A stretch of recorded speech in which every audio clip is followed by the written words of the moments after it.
Bonjour François-Olivier Gisbert. Bonjour Laurence, bonjour Johan. Bonjour Johan Gilly. Bonjour Laurence, bonjour France. Alors messieurs, honnêtement pour ces dernières matinales de l'été, encore merci d'avoir été avec nous.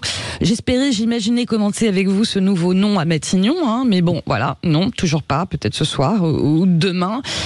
Qu'en pensez-vous? La France est de droite, il faut un Premier ministre de droite. Votre réaction à la dernière déclaration de Nicolas Sarkozy? Je commence par vous, François-Olivier Gisbert.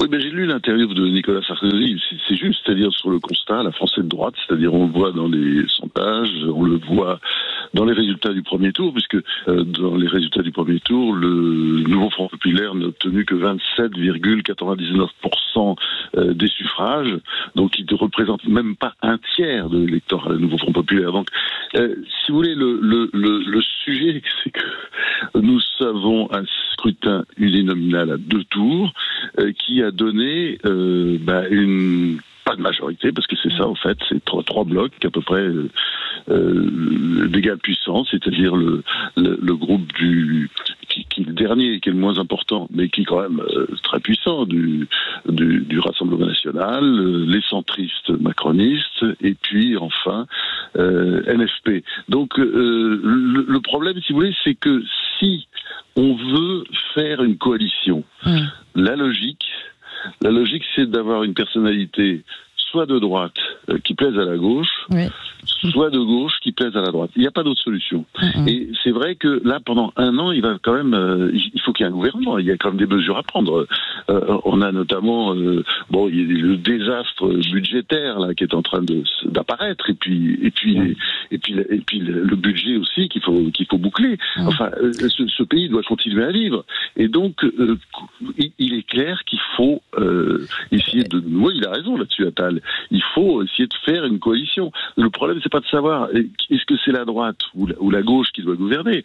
Je pense que je le répète, quelqu'un de droite qui plaise à la gauche ou quelqu'un de gauche qui plaît à la droite. Enfin, ça peut être Bernard Cazeneuve alors. La seule solution, parce qu'il faut une majorité qui regroupe à la fois les centristes, macronistes, LR. Et puis, évidemment, une partie des socialistes. Les socialistes qui ne sont pas LFisés. Il y en a encore quelques-uns. Oui, mais ça, on va en reparler tout à l'heure des socialistes. Johan Gillet, je vais vous faire réagir. Il faut un Premier ministre de droite qui plaise à la gauche et vice-versa. D'où le profil et le nom qui n'arrête pas de circuler de Bernard Cazeneuve aussi. Non mais, c'est pas la question de plaire à la gauche ou de plaire à la droite. D'abord, moi, je ne pense pas qu'on puisse affirmer que la France est de droite. Je ne le pense pas. Les chiffres ne montrent pas ça, sauf parce qu'on confond la droite et l'extrême droite. Mais moi, je ne mets pas la droite et l'extrême droite dans le même camp, sachant que l'extrême droite, c'est une sociologie très complexe. J'ai beaucoup filmé l'extrême droite pendant des années. D'ailleurs, à l'époque où le FN lui-même avait ce slogan « ni droite ni gauche, Front National », pour bien montrer qu'ils étaient ailleurs. Donc non, c'est beaucoup plus compliqué que ça. Et si on regarde juste les partis de droite, pour peu qu'on ne mette pas les macronistes, qu'on ne les classe pas à droite, mais qu'on les place dans une espèce de centre, d'extrême centre, diraient certains, alors la droite est minoritaire. Donc c'est pas comme ça qu'il faut compter. Pour ce qui est de ce que vous appelez l'option Bernard Cazeneuve. Merci pour cette leçon d'arithmétique. Allez, boum. Tu sais, c'est très simple, il faut regarder les 27 millions de suffrages exprimés. Tu t'aperçois qu'il y en a près de... Je fais ça. Attends, je peux terminer. France, je peux terminer. Laissez terminer, Johan. En même temps, on ne s'entend pas. J'ai moi aussi appris à compter à l'école. Et il y a 9 millions à peu près de personnes qui ont voté pour le Rassemblement National. Il y en a environ 7 millions qui ont voté pour le Nouveau Front Populaire, environ 6 millions et quelques qui ont voté pour le camp présidentiel. Et pour ce qui est de la droite qui se qualifie en tant que telle, on est à peine à 2 millions. Donc si on compte comme ça et qu'on sépare la droite et l'extrême droite, on n'y est pas, peu importe. Donc maintenant, je voudrais juste réagir sur... Juste réagir et après je te laisse. Et après je te laisse. Mais non, c'est pas exact. La gauche ne fait pas un tiers des suffrages. C'est ça l'histoire. J'ai pas dit ça. J'ai pas dit que la gauche faisait un tiers des suffrages. J'ai dit que la France n'était pas de droite, ce qui est pas pareil. L'histoire. Mais si. Mais c'est pas binaire. La gauche, elle est de droite. Enfin. Mais j'ai pas dit qu'elle était de gauche. J'ai dit qu'elle n'était pas de droite. Faut arrêter les délits. Et en plus, de toute façon. Alors moi, je dis pas. Alors justement, Laurent Garcia, si vous permettez. Là-dessus, vous serez pas d'accord. Non, mais là-dessus, vous serez pas d'accord. Si vous permettez. Non, mais moi, je suis d'accord qu'il y avait quelque chose. Pas en même temps, parce qu'à distance, en plus, déjà, c'est un peu compliqué. Allez-y, Oui, Yoann. moi je suis d'accord qu'avec une chose, c'est que dans ces temps de confusion, et notre débat avec France montre bien qu'il ne faut pas qu'on aille dans de l'interprétation, parce que à l'heure de la grande confusion, l'interprétation n'est pas possible. Donc il faut s'en tenir aux faits. Vous me parlez de Bernard Cazeneuve, donc moi je vais essayer de raisonner en faits. Vous avez François Ruffin, par exemple, hier, qui a réagi en disant « La gauche de Bernard Cazeneuve est morte en 2017 ». Qu'on soit d'accord ou qu'on ne soit pas d'accord, je voudrais juste répondre par des faits. Ce qu'il appelle la gauche de Bernard Cazeneuve, c'est le fait que François Hollande ne soit pas représenté en 2017. J'ai une première question à poser, et elle est à poser à François Ruffin. Il est où, monsieur Hollande, aujourd'hui? Il est au nouveau Front populaire aux côtés de François Ruffin. Deuxième démonstration, il nous dit il faut de la nouveauté. Il faut de la nouveauté, alors il pense à lui, mais provisoirement, il pousse Lucie Castet.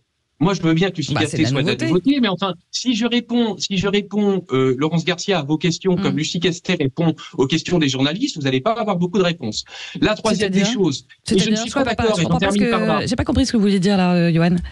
C'est-à-dire que Madame Castet, quand elle répond, ce sont des éléments de langage, c'est la vieille communication. Vous n'aurez pas de réponse à vos questions avec Madame Castet. Les questions qui la viennent sur les questions, par exemple, du 7 octobre, etc., elle le contourne par des éléments de langage. Moi, qui ai des élèves en communication, quand je leur apprends à communiquer, je leur apprends à justement pas faire ça pour que les gens comprennent ce qu'on raconte. La troisième et dernière des démonstrations que je voudrais vous faire, et après je laisse Franz faire sa démonstration. Si on suit la logique de François Ruffin et que la gauche morte, c'est celle de 2017, dans ce cas-là, si on suit sa logique, ça veut dire que la sienne de gauche n'a jamais existé. Je vous rappelle que Jean-Luc Mélenchon a créé en 2008 le Front de gauche. Il est allé avec le parti de gauche. Il est allé avec le Front de gauche en 2012. Il a fini 4e à 6 millions de voix de François Hollande en 2012. En 2017, il finit 4e encore derrière qui? Derrière François Fillon, qui a raté sa campagne puisqu'il a eu 2 affaires qui lui ont collé au basque. 4e, il se représente en 2022, il finit 3e derrière le Rassemblement national. Et en plus, à cette époque-là, il nous dit « Attention, nous faisons barrage à l'extrême droite », mais que Emmanuel Macron ne croit pas que c'est un chèque en blanc. Et aujourd'hui, les mêmes qui ont bénéficié des voix de gens qui ont fait barrage au Rassemblement national nous expliquent que c'est un plébiscite pour le projet du Front de gauche. Il faudrait juste un tout petit peu de logique, histoire de respecter nos concitoyens. Un Premier ministre ancien monde, nouveau monde, qu'est-ce que vous pensez de ce débat-là, François-Olivier Gisbert, sachant que depuis le début de l'été, vous nous dites que le Premier ministre, ce sera forcément quelqu'un qui a qui doit avoir de la bouteille, pour reprendre votre expression, ancien monde, nouveau monde. Je suis pas sûr. Non. Pour moi, mais pas forcément pour le président. Oui, ça, le président, il aime bien les zombies. Vous savez, quand vous regardez, il adore les ministres zombies. On en a eu énormément. Il aime bien pouvoir maîtriser. Il aime pas l'idée, à mon avis. C'est pour ça que je suis pas sûr du tout qu'il nomme Bernard Cazeneuve. Je pense que effectivement, ce serait une bonne solution. Mais je ne pense pas qu'il le fasse. Enfin, je crains qu'il ne le fasse pas parce que justement, il n'aura pas à sa main. C'est quelqu'un. Mais si vous voulez, la vérité de tout ça, c'est que nous sommes dans une situation très compliquée, très difficile, avec une Assemblée nationale où il n'y a absolument pas de majorité, et il faut à tout prix des personnalités fortes, parce que la situation du pays n'est pas si simple que ça. Et que à un moment donné, on n'est pas à l'abri, par exemple, d'une tempête sur les marchés boursiers, mais sur les marchés, parce que les marchés financiers, vous savez, quand on voit les chiffres aujourd'hui, quand on voit les prévisions de déficit budgétaire, c'est clair qu'il y a peut-être des gens qui ont envie de spéculer contre la France, comme ils ont spéculé d'ailleurs la guerre contre la Grèce. C'est ça la réalité d'aujourd'hui. Donc, et ça se gère par des gens compétents. Et si vous voulez, l'idée de ça, je réponds pas du tout à notre ami Yoann, parce que je suis d'accord en gros avec ce qu'il a dit, mais si vous voulez, l'idée qu'on doit avoir tous, c'est d'essayer pendant 1 an, parce que le président ne peut pas dissoudre pendant 1 an, donc il n'y aura pas de majorité de gouvernement pendant 1 an, d'essayer, disons, de sauver les meubles. Voilà, c'est ça. Je crois que c'est ça. Il faut avoir cette espèce de modestie, et donc on sauve les meubles qu'avec des personnalités fortes et compétentes. Ouais, on est loin de la vision de long terme. Cazeneuve ou pas Cazeneuve, c'est clair, parce que de toute façon, ça va pas durer longtemps. C'est ça. On en a pour 1 an. Il y aura certainement une dissolution dans 1 an. Ouais. Yoann, vous vouliez réagir ? Oui, mais en gros, pourquoi vous disiez Cazeneuve ou pas Cazeneuve ? D'abord, la première des choses, c'est que la décision, elle appartient au président de la République. et deuxièmement, elle appartient à Bernard Cazeneuve. Deux. Il a l'air de dire il a l'air de dire qu'il se sent prêt à devenir un premier ministre de la cohabitation. Alors, non ? Vous me demandiez pourquoi effectivement Bernard Cazeneuve était entre guillemets populaire pour les uns, impopulaire pour les autres. Et d'ailleurs, on peut déjà anticiper les critiques qui seront faites. C'est, vous avez vu, c'est la droite qui soutient Bernard Cazeneuve. D'abord, pas que, vous avez des gens comme Calfon à gauche qui le soutiennent et bien d'autres. Mais pourquoi est-ce que la droite le soutient? Parce que la droite, ça hantise, c'est quoi? C'est qu'on ne puisse plus parler en républicain. Mais alors Cazeneuve ne parle pas des partis, il nous parle aujourd'hui de l'état du pays et de la République. Donc effectivement, on préfère parler avec quelqu'un qui est soucieux de l'état du pays, même si on n'est pas d'accord avec lui, que quelqu'un qui va essayer de faire des petits calculs politiques. Pardon. Mais si le président Macron le nommait sur la base de quel programme? C'est la question posée Lucie Castet. Alors moi, je vous repose une question. Quelle est question quand même. Moi, je vous en repose une autre. Quel est le programme applicable aujourd'hui du nouveau Front populaire?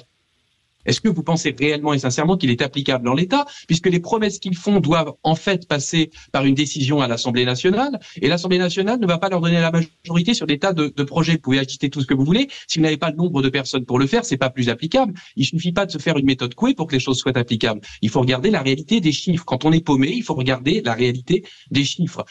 Moi, je pose pas la question d'abord du programme, je pose la question des valeurs. Bernard Cazeneuve, comme ce n'est pas l'homme là d'un camp, mais qu'il a compris que ce qui se jouait, c'était l'unité républicaine, il va pas arriver avec un programme comme ça. Il va, à mon avis, consulter, essayer de réconcilier le pays. Celui qui arrive avec un programme en pensant que c'est le sien qui est meilleur que les autres, c'est qu'il n'a pas compris ce qui venait de se passer en termes de voix, parce que les suffrages ont donné majoritairement le Rassemblement national. D'accord? Donc celui qui arrive avec un programme en disant il représente la France, il va avoir un sérieux alors.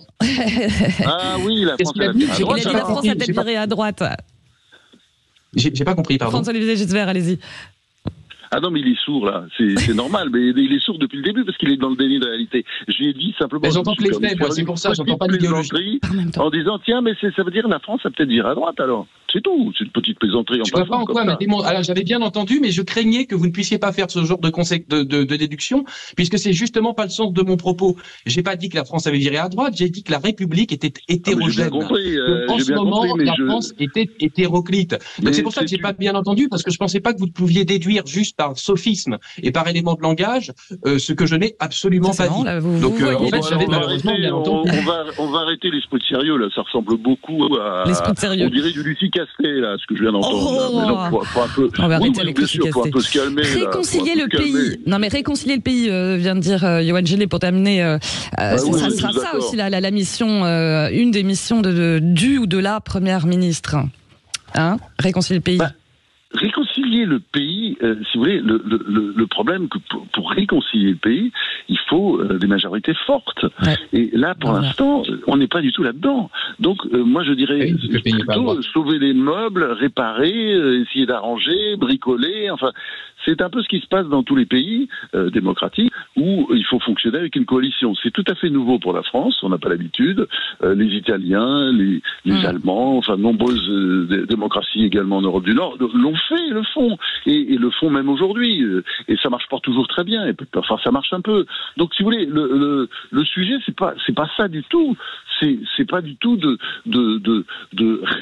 comment dire, on ne peut pas lancer une vraie politique quand on sait que ce qui se passe aujourd'hui ne va durer qu'un an, parce que je pense qu'il est quasiment impossible que le président ne dissolve pas l'Assemblée nationale pendant l'année, enfin la fin de l'année écoulée, puisqu'il n'a pas le droit de le faire, parce qu'à cause de cette sottise de la dissolution, il ne peut plus dissoudre après pendant un an. Donc il faut attendre le terme de l'année, et en attendant, il faut quand même qu'il y ait un gouvernement, c'est clair.